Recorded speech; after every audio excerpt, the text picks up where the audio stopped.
Pemberlakuan pembatasan kegiatan masyarakat atau PPKM akan berakhir pada 6 September 2021.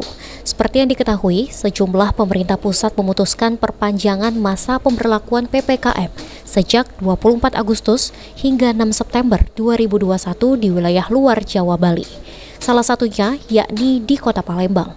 Kota Palembang menjadi satu-satunya daerah di Provinsi Sumatera Selatan yang menerapkan PPKM level 4. Menanggapi hal tersebut, Kepala Bidang Pencegahan dan Pengendalian Penyakit Menular Dinas Kesehatan Kota Palembang, Yudi Setiawan mengungkapkan, meski saat ini pemberlakuan PPKM level 4 di wilayah Palembang berakhir dan menunggu arahan dari pemerintah pusat. Kendati PPKM akan diperpanjang atau tidak, namun pihaknya mengklaim apabila nantinya PPKM ini akan kembali diperpanjang oleh pemerintah pusat, setidaknya Palembang layak untuk menerapkan PPKM di level 3. Mengingat kondisi COVID-19 di Palembang saat ini yang semakin membaik, ditambah lagi berdasarkan tingkat transmisi, baik itu dari jumlah insiden kasus, jumlah kematian, jumlah yang dirawat, maupun kapasitas angka respon 3T, yakni tracing, testing, dan treatment yang angkanya semakin membaik membuat Palembang layak berada di PPKM level 3.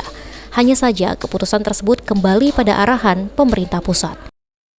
Berdasarkan tingkat transmisi itu kita hitung dari jumlah insiden kasus, jumlah yang meninggal per 100.000 penduduk, jumlah yang dirawat per 100.000 penduduk dalam minggu terakhir.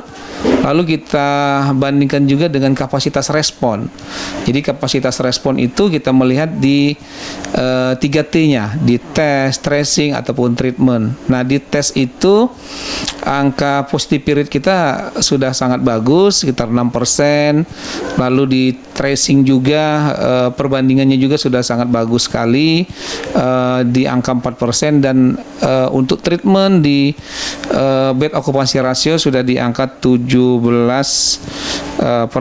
Jadi kalau disimpulkan, kami menghitung antara tingkat transmisi dan kapasitas respon, Palembang itu udah masuk di PPKM level 3.